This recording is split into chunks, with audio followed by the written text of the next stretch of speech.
just a little bit of an intro about Connect. Most of you here will work with us in some way or another, but I don't know, there aren't many of you who work with us in every single capacity and all the different things we do.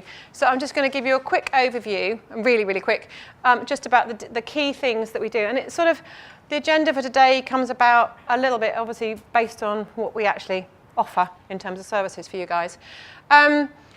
Key thing we do is obviously marketing, digital marketing. Majority of the activity we do is risk-free on a CPA basis. We do a huge amount of this stuff through print campaigns, digital campaigns, bundled subscriptions, that sort of bread and butter. And I think majority of people in the room here work with us in that capacity in some way or other.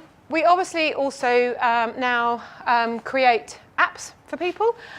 We make it very simple. You can, through one simple upload, you can get onto the Apple platform, the Amazon platform, Google Play. You can have mobile apps, you can have tablet apps, depending on what you want.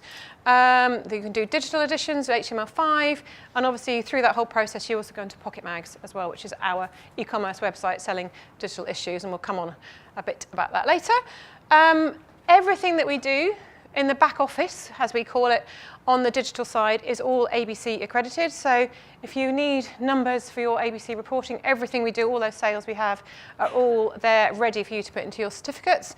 But we also do work with a few of you in the room separately to that. Even if we don't do your apps, we can actually offer that as a reporting service. We ingest all that data and we can actually give you all the reports and consolidate them all to make it nice and easy and friendly for you. So you literally have a nice simple report you put into your audit.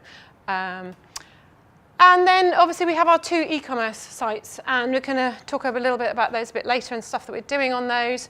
Magazine.co.uk is our predominantly print, it does sell digital as well, but predominantly print e-commerce platform. Really growing fast. I think we're now the #1, I would hope to say, for most of you in terms of the sales that we're generating. And then we also have Pocket Mags, which predominantly sells digital. They both sell a little bit of either, but predominantly that's what we're doing. And obviously that is really international, sells single issues, sells subscriptions, and everything else that we can do on the digital front. That's all I'm going to say about us. The rest of it will sort of follow on as the day goes on. Just wanted to do a bit of an intro. So sort of scene setting, really. We're all in the publishing world. Everybody here works in publishing in some way or other. And I just pulled out a few of the key things that I think have been going on and affecting everybody in the industry this year. So some of you may have seen this. This is something that new has literally just come out, and these are very, very top line headlines. The PPA do this survey every couple of years, I think. I think the last one was in 2 years ago, 2015. And the latest one has just come out. And the PPA is going to be talking about this a lot at their forthcoming events. But this is a survey that 99 publishers take part in. This is more about the business of stuff rather than subscriptions. And some of the headlines that have come through this is that 2017 doesn't necessarily appear to have been a fantastic year. This is a generalization. Some of the things that have affected that have been just confidence is down, headcount's down, people are sort of pulling stuff together, turnover has gone down. It's been a bit of a tough year. Productivity, though, it's up, but they're not sure whether some of the numbers are coming through this is whether that is because of headcount reductions or whether that's genuine productivity that's going on. And it seems to be a year that publishers are being saying sort of getting their house in order, a lot of change. There's a lot of change going on there out there for everybody as well from a very practical perspective. Obviously, people are changing subscription bureaus. We know that sort of, that's a massive thing for everybody to do. They're having to change distribution houses and stuff as well. There's some major changes that have gone on that have affected everybody day to day. And it's been a bit, just a few ups and downs going on. This is just the stuff that's coming from the survey from all those publishers. But looking forward to next year, a lot more positive. Everyone's actually saying, OK, we've got that done. What's next? 72% of those 99 publishers that took part in that expect turnover to grow with a 5% average growth rate. So everybody's sort of saying, right, OK, let's move forward. There's a shift, and I think this has been happening for some time. This is nothing new. That there's a move away from that ad-funded, advertising revenue-driven model And what pretty much everybody in this room is about driving those end user revenues, whether it be subscriptions or others, getting our customers who are buying our products to actually spend money with us. And that is continuing, and that trend is moving on, but it's not as fast as everybody once thought. Similarly, digital's been around for a long time. Everybody thought it was going to be this saviour, and then it went whoomp, and everybody went, I don't know. But actually, it's taken a bit of an uplift, and Paddy's going to talk a bit about that in a bit. But again, it's a continuing move away from print, but not that fast. It's sort of steadied. Big focus on international growth seems to be something that publishers are talking about as a way to drive their revenues. And also further diversification. And this is going to be something I'll come on to in a minute, and we're going to come on to at the end of the day. But they're saying that there's obviously coupled with the acceptance that not everybody can do everything. There are so many things that you could be doing, but you've got to sort of go at a steady pace and pick the things that work for everybody's individual businesses. So this is the summary that's come from this survey. That traditional print ad funded model is a bit scary. If you're just there and you're not doing something else, you need to be looking at it and making a few shifts and changes. Safest place from a business perspective is the digital end user funded stuff. B2B, if you'd looked at B2B 8-9 years ago, they were going through really difficult times. They're actually in a really good place now because that's what they've shifted to. And big focus on that as their recruitment advertising has fallen, as their advertising revenue has fallen. This has been a big focus, and they're actually in a pretty good place at the moment. But not everybody fits the mold. There are some who are still doing the same things they've been doing for many years and are still making really, really good profits. So this is just a headline, just to see sort of context of where your business might fit into the wider stuff. I haven't got any more detail on this, but I know that the PPA are going to be publishing this. They're talking about it at all their events that are coming up as well. So onto sort of the ABC numbers, again, giving a bit of a general context. What's really good, everybody in this room is involved, subscriptions are on the increase. This is Talk Magazine, ABC's general circulation decline of 3.5%. That's total for the last consumer magazines numbers that came out. News trade continuing to struggle, 11% fall, but subscriptions grew by almost 12%. Now that's really positive. That obviously that's a big shift over. Digital, massive increase, 53%. In increase in those ABCs. Now, some of that might be more people actually doing digital audits, but regardless of that, there's a massive increase in numbers, and it just shows if you're in the ABC game, there's some really positive things to be doing. And obviously, from our perspective as a business, we work in digital and we work in subscriptions, so it's very good news.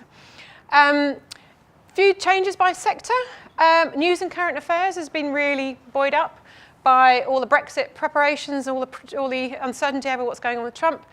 That sector of all subscriptions, it has a 45% share of all the subscriptions, 165 million subscriptions in those ABC numbers. It's huge. And that has increased by 11 percentage points in the year. So it shows that subscriptions are really growing on that side.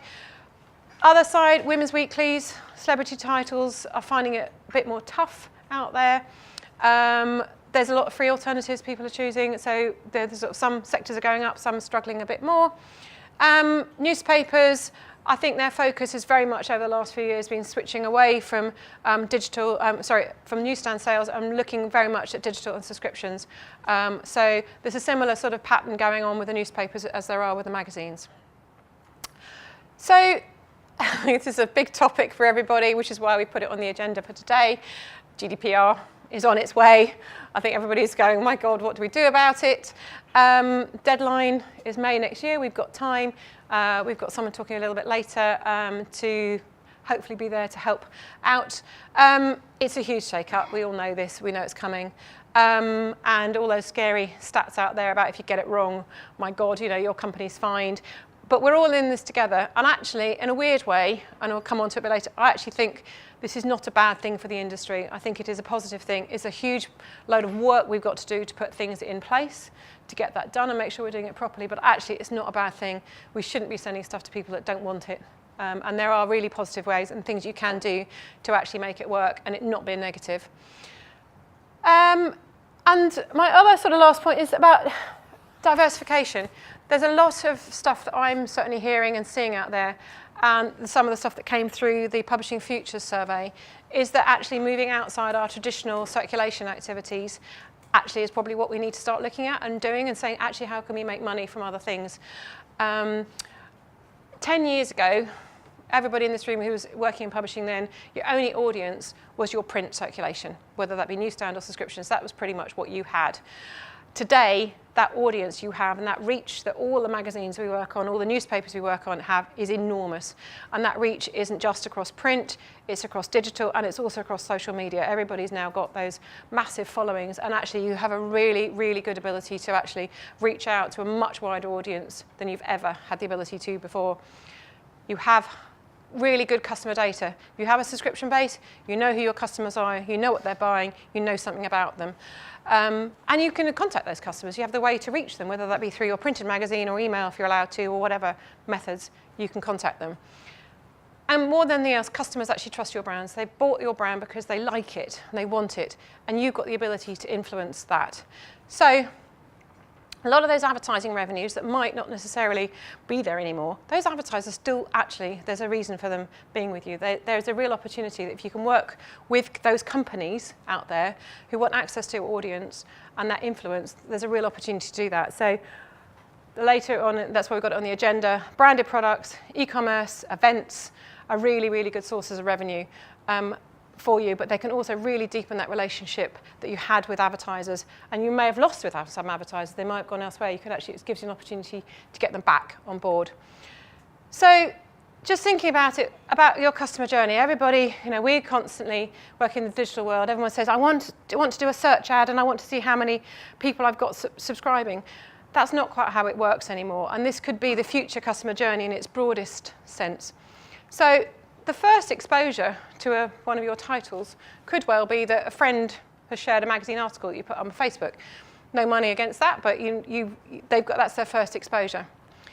Next time, they might like your Facebook page, so they actually see a promotion that's come through. You might have a holiday competition that they've entered. You get their email address, they've entered something, you know something about them.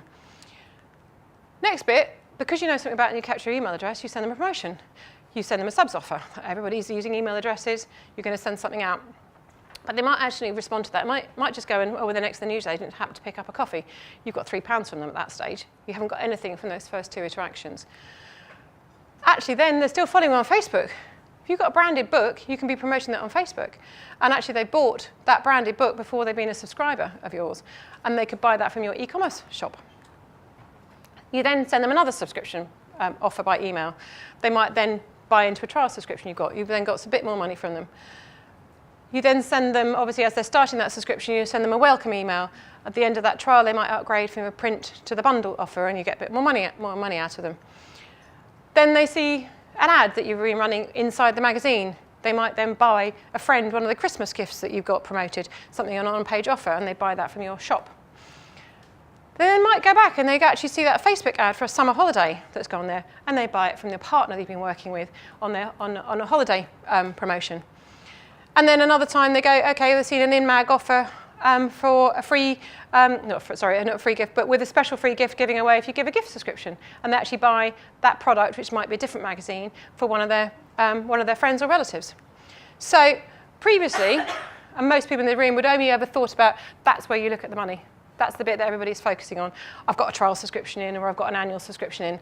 But actually, that customer you've brought on board has now generated you £611.97 when I totted this up, but also introduced you to 2 new customers. And that is how things are shifting and changing. And that is also a massive opportunity for us as people who work in the subscriptions world predominantly to actually say we can make a lot more money out of our customer base.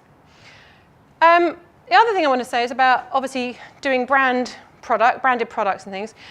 Branded extensions aren't new.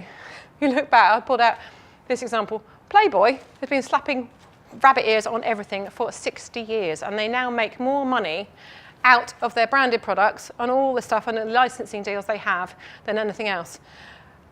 But imagine years ago, you would have said, okay, that Playboy audience who read that magazine would be buying this sort of stuff. They are completely different. They're completely different. It gives you a massive opportunity to say, actually, I don't just have to sell exactly the same thing to this group of customers. There's all sorts of things. You would never imagine that a traditional Playboy reader of the magazine would be buying, you know, one of these things. And they're bought by women, and there's no issue about this anymore. The brand feeling has moved on. It's really, really shifted and changed. So it just shows that if we think broad, there's a massive opportunity to do new things. So just a very top level bit outside that is what other trends do we feel that we're going to be seeing as we go through next year. Mobile is the channel. I think we all know it. It's there for everybody. You know, everybody's got a phone with them all the time. That is the channel that everybody needs to be talking about in every single capacity. Artificial intelligence and machine learning is going to be huge. There's a load of people experimenting with this. There's going to be coming through a little bit through the agenda today. If you're getting it right, the rewards could be absolutely massive, and it's going to be a big, big thing as everybody's working through stuff. Automation is also going to be a key focus. Again, you'll hear a little bit about this as we go through the day. Video is going to increase in importance. I think we're seeing it all the time. You're seeing it particularly through social channels. Video is really, really important. And voice is going to become part of our everyday life. And I'm going to do, hopefully, a little demo to see whether this is happening. How many of you in the room, I'm going to ask for hands, how many of you have an Amazon Echo or an Amazon Dot? Yep. And I bet you if we ask that after Christmas, there's going to be a lot more. These devices are going to be absolutely huge for everybody. It's going to just become part and parcel stuff. So let's hope the technology works, see whether it does. But we need to all take advantage of this and just say, this is a real opportunity here. So let me see if it's going to work. Okay. Alexa, ask Pocket Mags to recommend a magazine about running. You might be interested in women's running, ideal for both beginners and regular runners. Women's Running UK includes in-depth, accessible features on getting started, improving your running and boosting stamina, as well as training plans for a variety of events, distances and abilities. It also explains how to choose suitable footwear and apparel to make running rewarding, enjoyable and injury-free. Read it today on pocketmags.com. We can use it for marketing. We can also use it in another way. So I've got another one here. Alexa, ask Pocket Mags, what are the headlines in this week's Newsweek? In this week's issue of Newsweek, breaking China, why President Trump may still want an economic war with Beijing. Also in this issue, bot and bothered.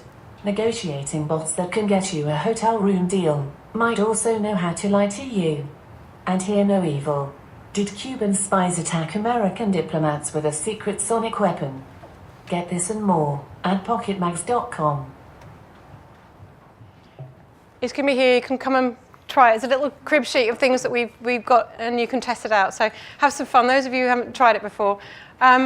But just saying, these devices are going to become, in our homes, it's just going to become part and parcel of our daily lives. And we need to be thinking about this sort of thing. Lots of the newspapers, lots of people are experimenting, but this could be a really good opportunity. It's sort of just thinking, how can we make it work for us as publishers? So I talked a little bit about today, obviously about the agenda. Obviously, everybody, I think, should have a copy of the agenda on their chairs. There has been a slight shift in terms of timing that is on all the screens. Facebook, we're going to be talking in the afternoon, but are now talking straight after the coffee break. But the rest of the afternoon is still the same. So the timing is slightly shifted, but the agenda is pretty much the same. And hopefully, obviously, everybody will then stay on for drinks at the end of the day.